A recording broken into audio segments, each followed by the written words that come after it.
سأل سائل بعذاب واقع، ایک پوچھنے والے نے پوچھا اس عذاب کے بارے میں جو واقع ہو کر رہے گا.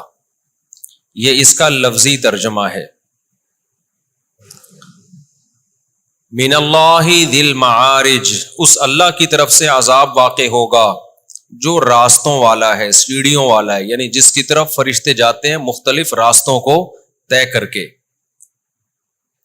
تعرج الملائکۃ والروح الیہ فی یوم کان مقدارہ 50,000 سنہ.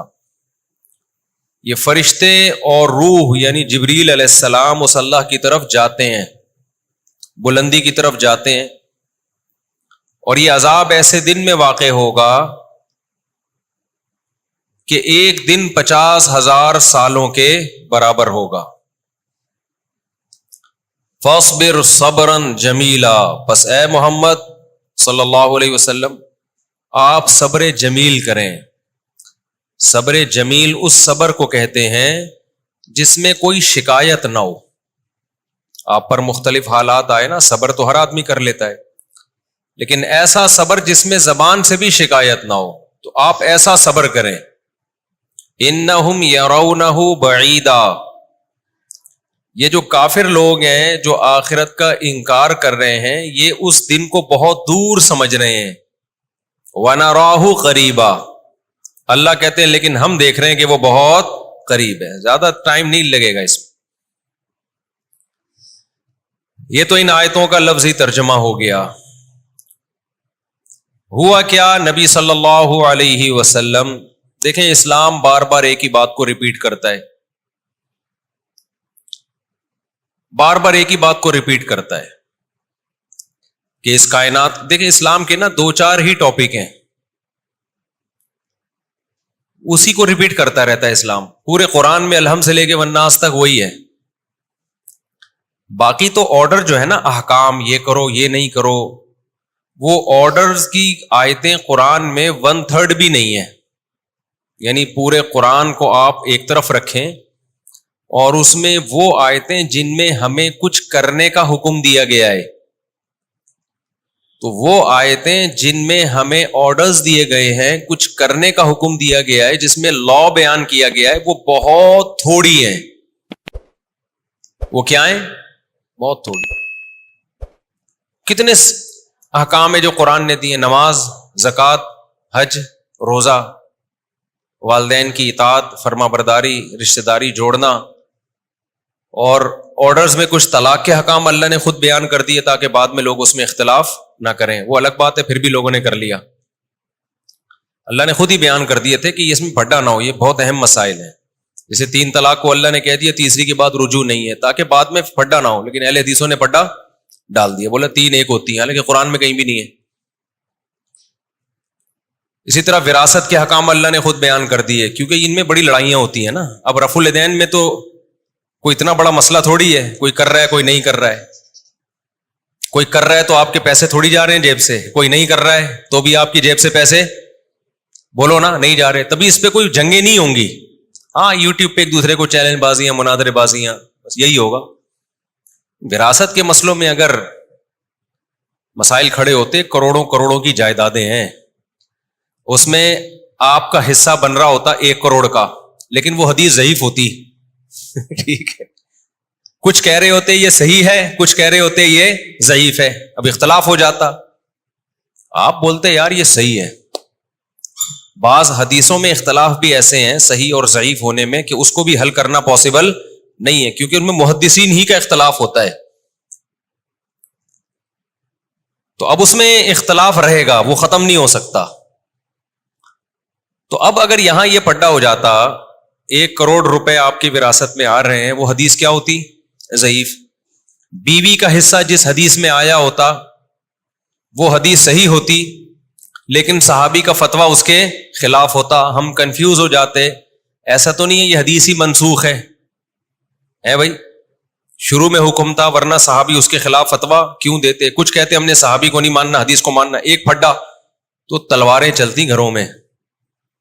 سمجھتے ہو کہ نہیں سمجھتے؟ کیونکہ غریب کی جائیداد تو 2 پکوڑے، 1 لڈو، 1 مٹھائی کا ڈبہ ابو کی الماری سے نکلا ہے.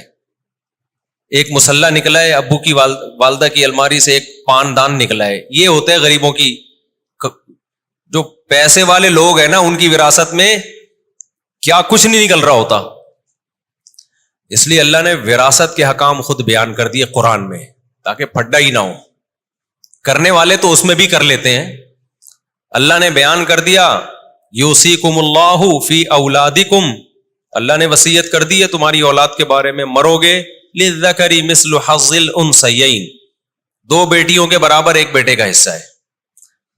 اور ایک چیز وَلَكُمْ نِصْفُ مَا تَرَكَ أَزْوَاجُكُمْ, تم مر گئے, تمہاری اولاد اگر نہیں ہے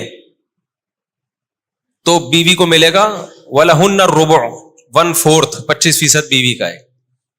اور اگر وہ مر گئی تو 50% تمہارا ہے, اس کے اگر اولاد نہیں ہے, اولاد ہے تو پھر 1/4 ہے.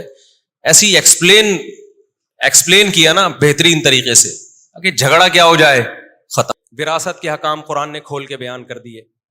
تو چند حکام ہی ہیں, چند یتیموں کے حکام قرآن نے وضاحت سے بیان کر دیے, بہت چند ملیں گے. باقی قرآن میں احکام نہیں ہے زیادہ, آرڈرز نہیں ہے. قرآن میں 3 باتوں کو زیادہ فوکس کیا گیا ہے, بار بار قرآن اسی کو ہائی لائٹ کرتا ہے. نمبر 1, خود سے نہیں بنے ہو, کسی نے تمہیں بنائے. اور یہ 3 سوال ہی ایسے ہیں جو دنیا کے لیے سب سے زیادہ امپورٹنٹ ہے. انہی سے دنیا جان چھڑاتی ہے. باقی مذہب سے کسی کا کیا لینا دینا میرے بھائی. امریکہ میں مسجدیں کم تھوڑی ہیں, جاپان میں کوئی کم مسجدیں تھوڑی ہیں.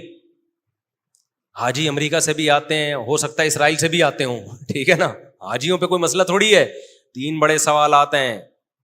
پہلا سوال, ہم بنے نہیں ہیں, ہمیں کسی نے بنایا ہے. قرآن اس کو بہت فوکس کرتا ہے. نمبر 2, توحید, کہ صرف وہی ہے, اس کے ساتھ کسی کو شریک بولو نہیں کرنا. نہ شرک اکبر کرنا ہے, نہ شرک اصغر. اکبر کیا ہوتا ہے؟ آپ نے یہ سمجھ لیا کہ اللہ کے علاوہ بھی کسی اور کے پاس وہ اختیارات ہیں اسباب سے ہٹ کے کچھ کرنے کے. دیکھو دنیا میں جو بھی کچھ کرتا ہے نا, کوئی لاجک ہوتی ہے اس کی تو کام کر لے گا, کوئی سبب نہ ہو تو کام نہیں کرے گا. ڈاکٹر نے آپریشن کرنا ہے, کینچی ہوگی تو کاٹ دے گا, کینچی نہیں ہے تو پھونکے لگا کے کاٹے گا وہ. شرک اکبر تو یہ ہے کہ آپ نے یہ یقین کر لیا, عقیدہ رکھ لیا کہ یہ فلاں شخص میری بگڑی بنا سکتا ہے, اسباب سے ہٹ کے کام کر سکتا ہے. جیسے میں مثال دے رہا تھا, ڈاکٹر نے کینچی استعمال کیے بغیر آپریشن نہیں کر سکتا, انسٹرومنٹ اسباب اختیار کرنے پڑیں گے. اسباب سے ہٹ کے دنیا میں کوئی بھی کوئی کام نہیں کر سکتا. اس کے اللہ نے اختیارات کسی کو دیے ہی نہیں ہیں. آپ کہہ سکتے ہو, بار بار میں یہ مثال دیتا ہوں, معجزہ پھر کسے کہتے ہیں؟ نبی نے تو یہاں سے چاند کے 2 ٹکڑے کر دیے, اس کی کوئی سائنٹیفک لاجک ہے نہیں ہے. تو خوب سمجھ لو, نئے لوگ آتے ہیں نا, اس لیے ایک موضوع کو ریپیٹ کرنا پڑتا ہے بار بار. معجزہ نبی کا عمل نہیں ہوتا, معجزہ کس کا عمل ہوتا ہے؟ اللہ کا. نبی نے چاند کے 2 ٹکڑے نہیں کیے ہیں. کس نے 2 ٹکڑے کیے ہیں؟ اللہ نے کیے ہیں. اس کی دلیل یہ ہے کہ موسیٰ علیہ السلام لاٹھی کو پھینکتے تھے, سانپ بن جاتی تھی نا, تو موسیٰ تھوڑی بناتے تھے. اگر موسیٰ علیہ السلام کو یہ اللہ نے اختیار دے دیا ہوتا کہ جب چاہے لاٹھی کو سانپ بنا لے, تو پھر موسیٰ علیہ السلام کو تو پہلے اللہ نے پوچھا یہ تیرے دائیں ہاتھ میں کیا ہے؟ حضرت موسیٰ نے کہا لاٹھی. اللہ نے کہا اس کو ڈال زمین پہ. جب ڈالا ہے سانپ بن گئی, موسیٰ علیہ السلام دوڑ گئے, خوف سے بھاگ گئے, فرار ہو گئے وہاں سے. اللہ نے کہا واپس پلٹو, اس کو پکڑو, اس لاٹھی کو, میں دوبارہ اس کو لاٹھی بنا دوں گا. تو سانپ بھی اللہ بنا رہا ہے, اس سانپ کو لاٹھی بھی کون بنا رہا ہے؟ اللہ بنا رہا ہے. اگر حضرت موسیٰ نے خود بنایا ہوتا تو فرار تھوڑی ہوتے وہاں سے ڈر کی وجہ سے. تو پیغمبر کا ہاتھ استعمال ہو رہا ہے, کام کون کر رہا ہے؟ اللہ. اور پیغمبر کے پاس اختیارات بھی نہیں ہیں کہ جب چاہیں کر دیں. اللہ نے نبی کو کہہ دیا کہ آپ چاند کی طرف اشارہ کریں, میں 2 ٹکڑے کر دوں گا. اللہ نبی کو نہ کہتے تو بھائی 100 دفعہ بھی کوئی بھی چاند پہ 100 دفعہ اشارہ کرتے, کچھ بھی نہیں ہوتا چاند کو. سمجھتے ہو کہ نہیں سمجھتے؟ موسیٰ علیہ السلام جب دریا کے کنارے آ کے رک گئے ہیں, پیچھے سے فوجیں آ رہی ہیں فرعونیوں کی, حضرت موسیٰ پریشان, اب کیا ہوگا؟ اللہ نے کیا کہا, اس لاٹھی کو آپ پانی پہ ماریں, میں 12 ٹکڑوں میں تقسیم کر دوں گا.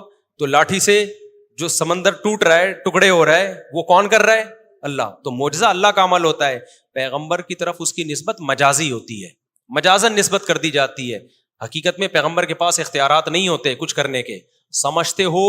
اسی طرح کرامت جو بزرگوں کی ہوتی ہے, وہ بھی کرتا اللہ ہے. بزرگوں کے پاس اختیارات نہیں آ جاتے, لہذا مانگا بزرگوں سے نہیں جائے گا, نہ پیغمبروں سے. مانگا کس سے جائے گا؟ اللہ سے. آپ کہہ سکتے ہیں نا فلاں بزرگ کے ہاتھ پہ یہ ہو گیا, مردہ زندہ ہو گیا, فلانا ہو گیا. بھائی وہ اللہ کر رہا ہے نا, تو مانگا کس سے جائے گا؟ اللہ سے. بعض لوگ یہ بھی کہتے ہیں فرشتے جب بارش برساتے ہیں, فرشتوں سے اتنا کام, تو پیغمبر سے کیوں نہیں ہو سکتا؟ فرشتے بھی بارش نہیں برساتے. کون برساتا ہے؟ اللہ.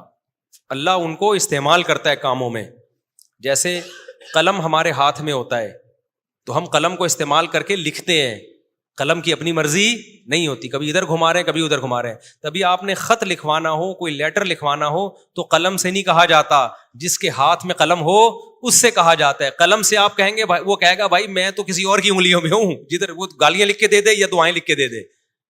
تبھی کوئی بیوقوف قلم سے نہیں کہتا, پین سے نہیں کہہ رہا ہوتا لکھ, ہمیشہ کہا کس سے جاتا ہے؟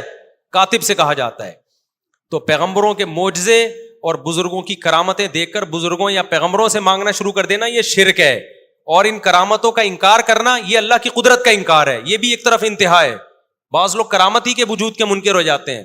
کسی بزرگ کی کرامت اگر مستند ذریعے سے ثابت ہو, مستند باوثوق ذرائع سے ثابت ہو, پھر اس کا انکار نہیں کرنا چاہیے آپ کو, کیونکہ کرامت کا انکار اصل میں کس کا انکار ہے؟ خدا کی قدرت کا انکار ہے. دو انتہائیں چل رہی ہیں آج کل. بعض لوگ کہتے ہیں بزرگوں کی کرامتیں ورامتیں کس سے کہانی ہے؟ تم نے دیکھے ہی نہیں بزرگ, نہ بزرگوں کی کرامتیں دیکھی ہیں, تمہارے یہاں بزرگ ہوتے ہی نہیں ہیں, تو تمہیں کس سے کہانی ہے؟ ہم نے تو بزرگ بھی دیکھے, ان کی کرامتیں بھی دیکھی ہیں, تو ہمیں کس سے کہانیاں نہیں. لیکن ہم بزرگوں کو مانتے نہیں ہیں کہ ان سے مانگنا شروع کر دیں. ہمیں پتا ہے ان بزرگ کے ہاتھ پہ کوئی کرامت ہو رہی ہے تو کرنے والا کون ہے؟ اللہ. اور ہم تو اپنے بزرگوں کی جو ہم نے کرامتیں دیکھی بیان بھی نہیں کرتے. ہم سمجھتے ہو کہ نہیں؟ کیونکہ عوام کی مینٹل لیول سے اوپر کی چیزیں ہیں. ورنہ ہم جن بزرگوں کے یہاں رہے ہیں نا, ان کی کرامتیں بیان کر دیں تو یا تو تم ہمیں جھٹلاؤ گے یا تم بولو گے احساس کمتری میں جاؤ گے. ٹھیک ہے نا, کہ تم لوگ کیا بزرگ ہی نہیں ہوتے.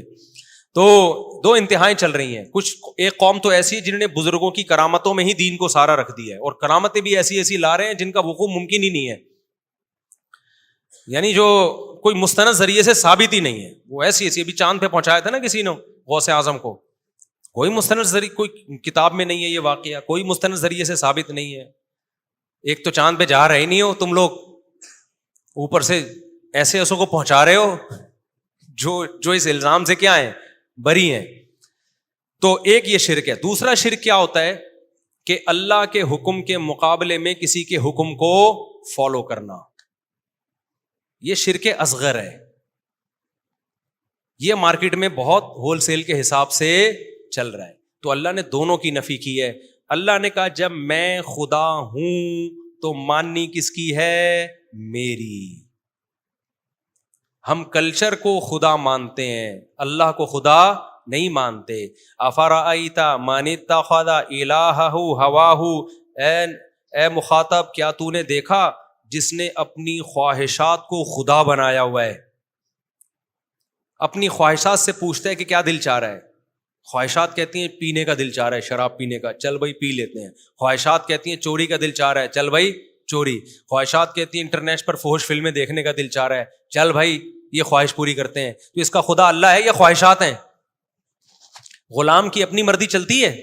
آپ کسی آفس میں بیٹھے ہو, آپ کو تنخواہ بھی ملتی ہے, آپ کا ایک باس بھی ہے. باس نے آپ کو کہا کہ یار ایسا کر 2 دودھ پتی بنا کے لا. آپ دودھ پتی کے بجائے آپ گرین ٹی بنا کے لے آئے. وہ کہا بھائی تو گرین ٹی نہیں, میں نے تو تیرے کو دودھ پتی بولا تھا. آپ کہا سر میرا جو دل چاہ رہا ہے نا وہ گرین ٹی کا چاہ رہا ہے, 1 کپ آپ پیئیں گے 1 کپ, میرا جو دل چاہتا ہے میں تو وہی کرتا ہوں. لیکن سر آپ میرے باس ہیں. باس اور سنائیں کیسے ہیں آپ. ہو سکتا ہے باس ایک دفعہ برداشت کر لے, اس کے بعد باس نے کہا ایسا کر نہاری لے کر آ, اپنے لیے بھی 2 روٹی لیا, آج تجھے بھی ساتھ بٹھا کے کھاؤں گا. آپ بریانی لے کر آ گئے. باس کہہ رہے میں نے تجھے بریانی نہاری بولا تھا. آپ کہ سر میرا جو دل چاہ رہا ہے نا, نہاری تو رات میں نے کھائی ہے, مفتی صاحب کی ویڈیو دیکھی تھی, میرا دل چاہ میں کھا لوں, تو رات تو میں کھا چکا ہوں, اب میں کیا کھاؤں گا؟ بریانی. باس کہے گا ایسا کر یا تو میری کرسی پہ آ کے بیٹھ جا, یہی کہے گا نا, یا مجھے باس کہنا چھوڑ دے, یہ تکلف نہ کیا کر. تو ہم بھی یہی کچھ کر رہے ہیں اللہ کے ساتھ. زبان سے کہتے ہیں لا الہ الا اللہ, بچہ پہلا جملہ ہمارے یہاں سیکھتا ہے لا الہ الا اللہ, کوئی معبود نہیں ہے, غلامی کے لائق صرف اللہ ہے. اس کے بعد سارا دن مانتے کس کی ہیں؟ اپنی. اللہ نے کہا فجر کی نماز پڑھو, میں نے کہا دل نہیں چاہ رہا یار. آج میرے ایک پرانے دوست آئے, بڑے پکے نمازی تھے, میں نے کہا 5 نمازیں پڑھو, کہہ رہے 4 پڑھ رہا ہوں, 5ویں نہیں ہو پا رہی, فجر نہیں ہو پا رہی. تو میں نے کہا خرید کوئی پیکج ویکج ہے فجر کا آپ کے پاس, کوئی معاف کروا لیا ہے. کیوں نہیں ہو پا رہی بھائی؟ آپ کو کہیں انٹرویو کے لیے بلائے, کوئی اچھی جگہ جاب آ جائے اور صبح 4 بجے بلایا جائے, 5 بجے, چھوڑے انٹرویو کو, ڈیٹنگ پوائنٹ میں اگر 4 بجے کا ٹائم دے محبوبہ, کوئی یہ کہے گا کہ جی میری آنکھ نہیں کھلی؟ بولو نا, کوئی بھی نہیں کہے گا بھائی. تو بات یہ کہ جب اللہ ہے, اور خدا کی قسم اللہ جو دیتا ہے نا, فجر کی اذان میں اللہ نے الصلاۃ خیر من النوم کا الگ سے لفظ ایڈ کروایا کہ نماز نیند سے بہتر. یہ جو مزے تمہیں آ رہے ہیں نا, یہ مزے اس مزے کے مقابلے میں کچھ بھی نہیں ہے جو نماز کے بعد تمہیں ملیں گے, دنیا میں بھی اور آخرت میں بھی. سب سے لذیذ نماز اللہ نے فجر کی رکھی ہے, سب سے مزے کی نماز جماعت کے ساتھ. تو یہ دوسری نوعیت کا شرک ہے, اس کی بھی قرآن میں بہت زیادہ بولو نفی ہے. بھائی صرف اللہ ہے, کسی کو نہیں مانتا ایسی کی تیسی. لوگوں سے بولا کرو, میں اکثر ایک واقعہ سناتا ہوں. ہمارے حضرت بتایا کرتے تھے کہ اسلام آباد میں ایک آدمی کا جاب ملی, وہ بندہ پہلے ہی نماز نہیں پڑھتا تھا. تو انٹرویو کے دوران انہوں نے کہا بھائی آپ کو نماز پڑھنے کی اجازت نہیں ہوگی. اس نے کہا مجھے نہیں چاہیے ایسی جاب. اس نے کہا یار آپ پہلے سے تو نمازی لگ نہیں رہے ہو کوئی شکل وکل سے. اس نے کہا میں نہیں پڑھتا, لیکن تمہارے کہنے پہ چھوڑوں یار, یہ کوئی طریقہ؟ بولو, یہ تو اللہ سے بھی آگے تمہیں لے کے جا رہا ہوں میں. یعنی باقاعدہ میں ایسی جاب رکھوں جس میں نماز نہ پڑھنے کی پرمیشن, حکم ہو. ایسی جاب پہ 100 دفعہ لعنت. پڑھتے نہیں پڑھتے ہمارا معاملہ ہے, لیکن جاب میں یہ شرط کہ نہیں پڑھے. تو یعنی روزی اللہ دے رہا ہے, لیکن روزی میں شرط یہ کہ اللہ تیری عبادت نہیں کروں گا میں. تو روزی تو اللہ پھر بھی دے دے گا میرے بھائی, لیکن اس روزی وہ آگ کے انگارے بنیں گے تمہارے لیے. یعنی آپ کسی سے رزق لے بھی رہے ہو, باپ سے کہہ رہے ہو ابا مجھے جیب خرچی دے دو, لیکن پسٹول خرید کے آپ کو ماروں گا میں. تو ابا دے تو دے گا, لیکن چھوڑے گا نہیں وہ تمہیں. دیتا تو اللہ نافرمانوں کو بھی ہے اور فرمانبرداروں کو بھی ہے. تو یہ احکام اللہ نے بیان کیے. اور تیسرا حکم جو اللہ نے بہت زیادہ قرآن میں بیان کیا ہے, ہر رکوع میں, ہر پارے میں, بار بار. میں یہ اس لیے 3 احکام کو بار بار کر رہا ہوں کہ انہی تینوں کو چھوڑا ہوا ہے ہم نے, اور میں اسی تینوں پہ بہت زیادہ اسی وجہ سے بیان کرتا ہوں کہ قرآن کے بیسک ٹاپکس ہیں. وہ تیسرا کیا, مرنے کے بعد ختم نہیں ہوگا میرے بھائی. مرنے کے بعد تمہیں نظر آتا ہے کیڑے کھا کے ختم کر دیتے ہیں, یہ تمہاری باڈی ختم ہوتی ہے, تم ختم بولو نہیں ہوتے, تم فنش نہیں ہوتے, روح باقی رہتی ہے جس کو عذاب بھی ہوتا ہے ثواب بھی. اور میدان حشر میں دوبارہ ایک جسم ملے گا تمہیں, ہمیشہ کے لیے انسان فنا ہونے کے لیے نہیں آیا. موت کے بعد زندگی ہے جس میں اچھوں کو اچھے کا حساب ملے گا, بدلہ ملے گا, بروں کو برائی کی سزا ملے گی. یہ چیز بھی سائنسدان نہیں مانتے. یہ 3 چیزیں ایسی ہیں جن کو لبرل لوگ نہیں مانتے. کوئی کہتا ہے خدا نہیں ہے, اللہ کہتے ہے. کوئی کہتا ہے لیکن اس کے ساتھ اوروں کو شریک کر لیتے ہیں جو مذہبی لوگ ہیں. اللہ کہتے ہیں نہ, اس کے ساتھ کوئی شریک نہیں ہے, صرف وہ. تیسرا تمہیں تمہارے اعمال کا حساب دینا پڑے گا. تو یہ 3 باتیں جب نبی کیا کرتے تھے نا, تو مشرک ان میں سے ایک بات کو مانتے تھے, اور جو ملحد ہیں وہ ایک بھی نہیں مانتے تھے. جو اس دور میں ملحد تھے, ایتھیسٹ تھے, وہ کہتے تھے کوئی خدا ہے ہی نہیں. ان ہی الا حیاتنا دنیا نموت و نحیا وما یہلکنا الا الدہر. کہتے کچھ بھی نہیں ہے بھائی, ہم پیدا ہوتے ہیں مر جاتے ہیں, یہ زمانے کے تصرفات ہیں, یہ نیچرل ہے. یہ کیا ہے سب؟ یہ نیچرل پروسیس ہے. جیسے بیج زمین میں ڈالو, پودا اگے گا, پھل اگے گا, آم ادلیں گے, نیچرل ہے نا. کرنے ورنے والا کوئی بھی بولو نہیں ہے. تو یہ سب آٹومیٹیکلی ہو رہا ہے. مر گئے, کھاؤ پیو موج مستی. آج بھی بہت سے لوگ, زیادہ تر تو آج دنیا میں اسی طرح کے لوگ ہیں, حتیٰ کہ ہندو نام کے ہندو ہیں, سوچ ان کی بھی, وہ ہندوؤں کا بھی 7 جنم ونم والا گیا. وہ ایک ہندو پنڈت نے کسی نے کہا نا کہ کوئی برا کام کر رہا تھا, تو ہندو پنڈت نے اس سے کہا کہ تو اگلے جنم میں گدھا بن جائے گا. اس نے کہا پچھلے جنم میں گدھا تھا, اس جنم میں کیا بنا ہوں, کچھ اچھے کام کیے تو میں انسان بن گیا ہوں, تو اب میں دوبارہ کیا بن جاؤں گا, گدھا, تو پھر میں کچھ اچھے کر لوں گا پھر انسان بن جاؤں گا. خیر یہ ان کا عقیدہ ہے, ہمیں اس سے کیا لینا دینا. تو ان کا یہ کہ 7 جنم ہوتے ہیں, لیکن اب دنیا میں لوگ اس کو, کیونکہ کسی مستند کتاب سے ثابت نہیں ہے وہ, تو جو ملحد تھے وہ کہتے تھے ان ہی الا حیاتنا الدنیا, صرف ایک دنیا کی زندگی ہے, مرتے ہیں پیدا ہوتے ہیں, زمانے کے تصرفات ہیں اور کچھ بھی نہیں ہے.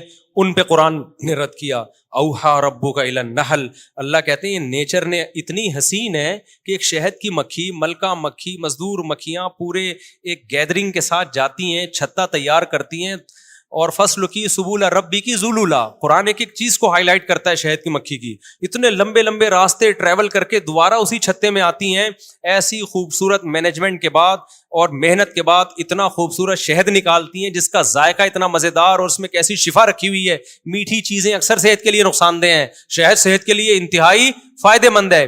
اللہ کہتے ہیں یہ فطرت کی بیوٹی نہیں ہے, یہ اس خدا کی کمال ہے جس نے اس فطرت میں حسن ڈالا ہے. حسن آٹومیٹیکلی نہیں آتا. کبھی دیکھا دلہن بیٹھے بیٹھے تیار ہو گئی, بیوٹی پارلر جائے گی 2 گھنٹے ڈسٹمپر کے ڈبے خالی ہوں گے. اب تو ایسے ایسے بیوٹی پارلر آ گئے ہیں تو اربوں اربوں روپے چھاپ رہے, مرد تیار کر رہے ہیں دلہنوں کو. یہ تو بڑی بغیرتی کی بات ہے یار. اور ایسی ایسی بیوٹی, ہمارے ایک رشتے دار بتایا کرتے تھے امریکہ تو بہت ایڈوانس ہے بھائی بیوٹی پارلر میں. ابھی خیر میں اب بیوٹی پارلر کے قصے لے کے نہیں بیٹھوں گا آپ کے سامنے. تو ایک بات کہنے تو, بیوٹی پارلر جانا عورتوں کا کام ہے, آدمیوں کا کام بولو. میں بغیر بیوٹی پارلر گئے 4 ہو گئی یار, تو اس کا مطلب بیوٹی پارلر جانا ضروری نہیں ہے. ہم آپ کے سامنے مثال بیٹھے ہوئے ہیں, تو اللہ کا شکر ہے ہم تو کبھی نہیں گئے. نہائے ڈیٹول سے نہائے اس دن جس دن ہماری شادی تھی, ٹھیک ہے, بس اس سے زیادہ کی ضرورت. پان گٹکا نہ کھاؤ, دانت صاف رہے آپ کے, صحیح ہے نا. پان گٹکا کھاؤ گے تو پھر تیزاب سے کلیاں کرنی پڑیں گی شادی سے پہلے. تو آدمی جاگنگ کرتا ہوا, گھڑ سواری کرتا ہوا, سوئمنگ کرتا ہوا, تیر اندازی کرتا ہوا, ان کاموں میں جم میں اچھا لگتا ہے, محنت کرتا ہوا, سمجھتے ہو. اور فزیکل فٹنس کا خیال رکھو, توند نہ نکلنے دو, وزن نہ بڑھنے دو. بھائی یہ 2-4 چیزیں اگر آپ آڑے ترچھے ہو گئے, یہاں سے توند, یہاں سے ایک الگ سے 2-3 چیزیں جو ہوتی ہیں, سب میں چیزیں دائیں بائیں نکل رہی ہیں. بیوٹی پارلر تمہیں کیا بنا دے گا یار, وہ تو تھوڑا سا چہرے پہ تھریڈنگ ٹائپ کی چیزیں ہوتی ہیں وہ کر دے گا, عجیب سچ بنا کے نکال دیتا ہے بندے کو. وہ آدمی نہیں لگ رہا ہوتا. پھر بھی میں نہیں کہہ رہا چلو گئے ہو تو تھوڑا سا بس کو بولو یار تھوڑا سا ریگ مال سے کیا کر دے, گھسائی کر دے, اتنا کافی ہے, زیادہ نہ فری کراؤ. تو آدمی ہینڈسم اچھا لگتا ہے. بیوٹی کس کی ہے, یہ عورتوں کا کام ہے. او من ينشأ في الحلیہ وهو في الخصام غیر مبین, اللہ کہتے ہیں عورت زیورات میں پلتی ہے. تو خواتین کے لیے ٹھیک ہے بیوٹی پارلر, آدمیوں کے لیے ٹھیک نہیں ہے. تو یہ ٹاپک قرآن نے بہت زیادہ بیان کیا ہے کہ اگر یہ آٹومیٹیکلی ہوتا. آج میں جو سورہ فرقان ہے نا, سورہ فرقان پڑھ رہا تھا, هو الذی خلق من الماء بشرا فجعلہ نسبا وصہرا. یہ آیت مجھے بڑی پیاری لگتی ہے, بڑا مزہ آتا ہے اس کو پڑھنے میں. سورہ فرقان پڑھا کرو, بہت مزہ آئے گا. تبارک الذی نزل الفرقان علی عبدہ لیکون للعالمین نذیرا. ایسے انداز سے شروع ہوتی ہے نا, ایسا انداز ہے شروع میں انسان کو ہلا دیتی ہے. بہت برکت والی ہے وہ ذات جس نے اپنے ایک بندے پر الفرقان, حق اور باطل میں دودھ کا دودھ اور پانی کی طرح فرق کرنے والی کتاب پیدا کی ہے, کانسیپٹ کو کلیئر کرنے والی کتاب پیدا کی, الفرقان. لیکون للعالمین نذیرا, تاکہ وہ ایک یتیم پیغمبر, یتیم محمد صلی اللہ علیہ وسلم سارے جہانوں کے سارے انسانوں کو اللہ کے خوف اور اللہ کے عذاب سے ڈرا دے. کیا ڈرائے؟ کہ تم سب آزاد نہیں ہو, تم میں ہر شخص سے اپنے اعمال کا حساب دینا پڑے گا. اس پیغام کو لے کے محمد صلی اللہ علیہ وسلم مکہ میں آئے, اور ایک یتیم پہ اللہ کہتے ہیں ہم نے قرآن اس لیے نازل کیا تاکہ یہ یتیم ساری دنیا کے سارے انسانوں کو بتا دے کہ مرنے کے بعد ختم نہیں ہونا, مرنے کے بعد حساب و کتاب دینا ہے. کیا جلال ہے یار اس ایک آیت میں. اور نازل کب ہو رہی ہے؟ مکہ میں, جب 4 آدمی بھی مسلمان نہیں ہوئے تھے. اور ایسے یتیم پہ نازل ہو رہی ہے جو نہ لکھنا جانتے اور نہ پڑھنا جانتے. کیا کانفیڈنس ہے یار, کیا کانفیڈنس ہے. اگر کوئی اس وقت ہوتا وہ کہتا بھائی تمام جہان آپ, ایک مکہ میں یتیم کوئی جانتا آپ کو ہے نہیں, قافلے یہاں سے نہیں گزرتے, نہ پانی ہے نہ گھاس ہے, اور بات کیا کر رہے ہو ساری دنیا کے سارے انسان. اللہ کہتا ہے وہ برکت والی ذات ہے جس نے قرآن کو نازل کیا, اس قرآن کے ذریعے ہی پھیلا دے گا اللہ, اور آج پھیلا دیا نا پوری دنیا میں. دنیا میں کوئی ایک چپا ایسا نہیں ہے جہاں قرآن پڑھا نہ جاتا ہو. دنیا میں سب سے زیادہ نام اللہ کا لیا جاتا ہے. اذانیں دیکھو پوری دنیا میں پھیل چکی ہیں,